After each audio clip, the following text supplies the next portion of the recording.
Hello students, आप सभी का हमारे यूट्यूब चैनल में स्वागत है।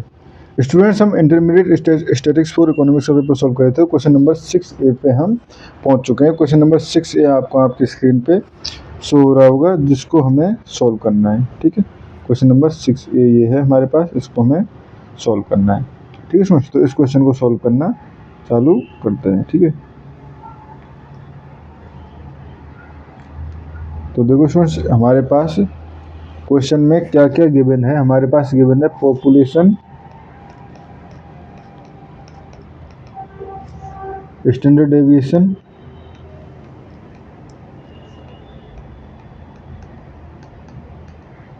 Sigma equal to 1.20। ठीक है, sample size n equal to 25। ठीक है, sample mean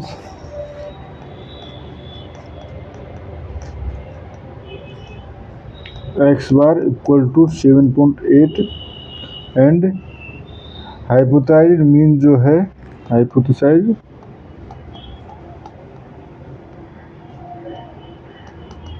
mean mu zero equal to 7.5 and significance level जो है, significance level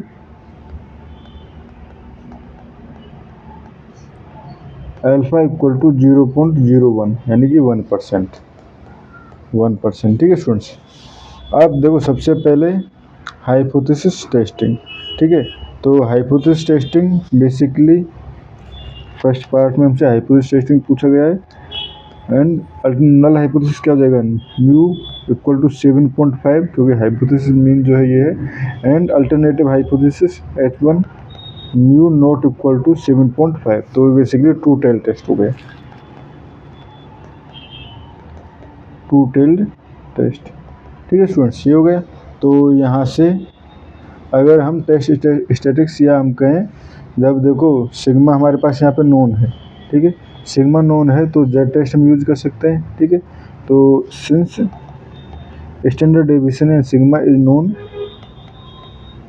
known we use Z test. ठीक है, तो Z equal to X bar minus mu zero upon sigma upon root N.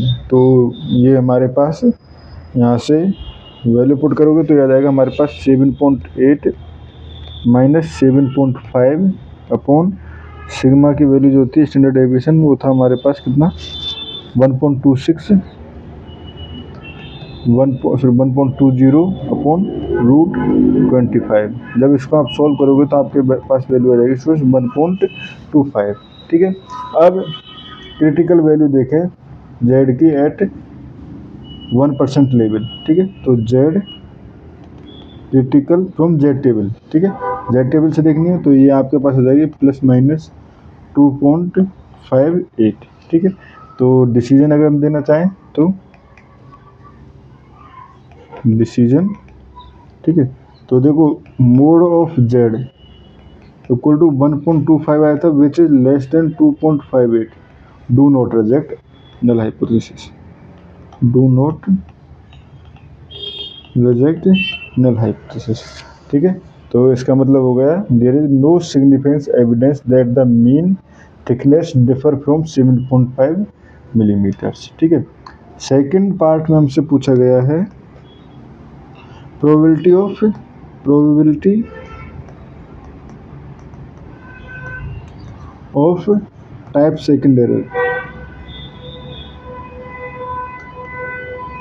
Type second error when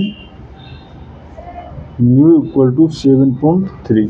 ठीक है, तो पहले हमें एक्सेप्टेंस रीजन देखना होगा। ठीक है, उसके बाद ही हम प्रोबेबिलिटी बता सकते हैं। तो एक्सेप्टेंस रीजन,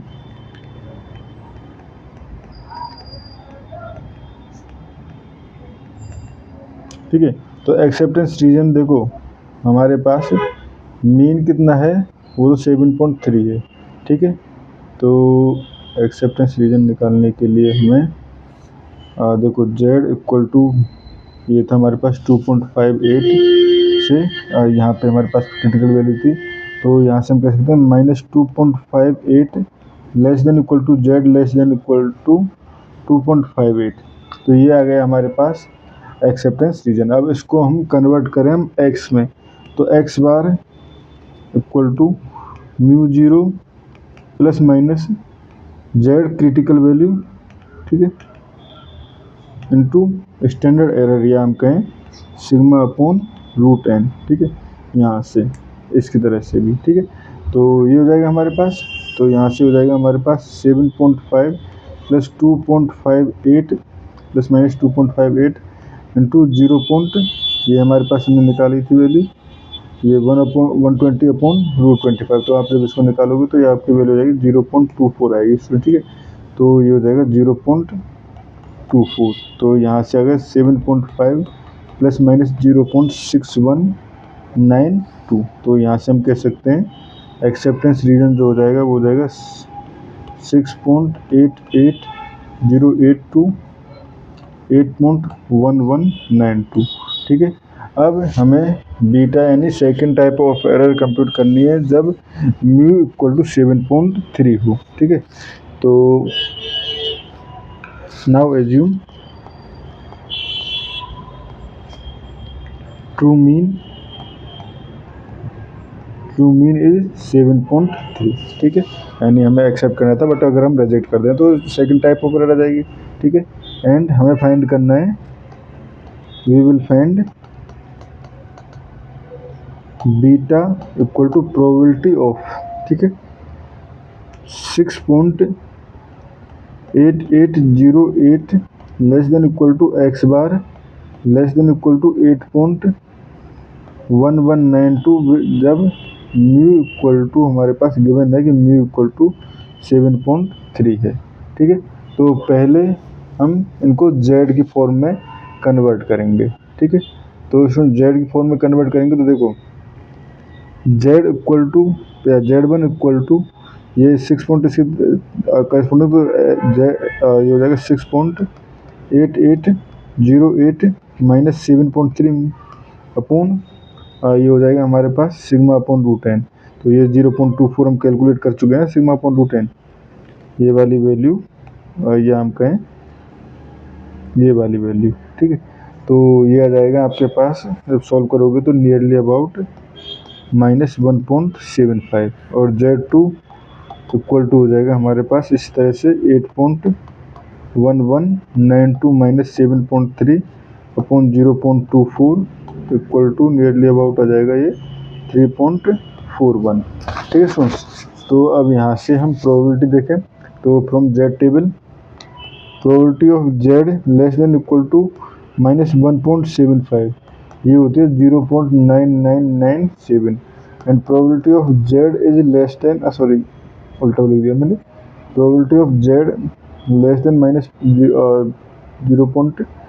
-1.97 जो होती है 0.0401, और probability of Z less than 0.34 और 3.41, ये होती है हमारे पास नियरली अबाउट 0.9997। तो यहाँ से हमारे पास टाइप सेकंड एरर होने की प्रोबेबिलिटी जो आ जाएगी वो जाएगी 0.9997 minus 0.0401, which will be nearly about 0.9596, ठीक है, या हम कहें 95% चांस, ठीक है स्टूडेंट्स।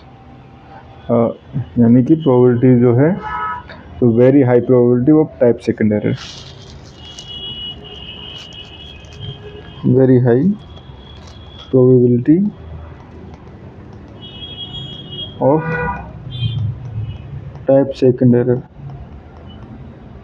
ठीक है स्टूडेंट्स, ये हो गया। इसके बाद थर्ड पार्ट में पूछा गया था हमारे पास रिक्वायर्ड सैंपल साइज, जब बीटा इक्वल टू हमारे पास है 0.10 एंड अल्फा इक्वल टू 0.01 है, तो सिंपल इसके पास जो फॉर्मूला है एन इक्वल टू ये हो जाएगा Z at alpha by 2 plus Z beta, ठीक है, into standard deviation upon modular of μ1 minus μ0, ठीक है, का स्क्वायर, ठीक है। तो μ1 यानी जब 7.3 था हमारे पास, तो यहाँ से सारी वैल्यूज पुट करें तो जेड अल्फा बाई 2 जेड 0.01 का 0.01/2 तो 0.005 की वैल्यू जो हो जाएगी 2.58, ठीक है। जेड एट बीटा, बीटा यानी कि हमारे पास 0 बीटा इक्वल टू 0.10 था, ठीक है। तो यहाँ पे जेड एट 0.10 पे हो जाएगा हमारे पास 1.28, ठीक है। एंड सिग्मा हमारे पास क्या था 1.20 था, ठीक है। एंड μ1 माइनस μ0 दोनों का डिफरेंस यानी कि 7.3 माइनस 7.5 इक्वल टू 0.2, ठीक है। तो ये सारी वैल्यूज अगर हम इसमें पुट करें तो n इक्वल टू हो जाएगा 2.58 प्लस 1.28 इंटू 1.20 अपॉन 0.2 का स्क्वायर, जो कि नियरली अबाउट आएगा 536.4। n इक्वल टू आ जाएगा 536.4, ठीक है। या इसको हम कह सकते हैं 537, ठीक है स्टूडेंट्स। और इस क्वेश्चन में हमें इतना ही करना था। Thank you.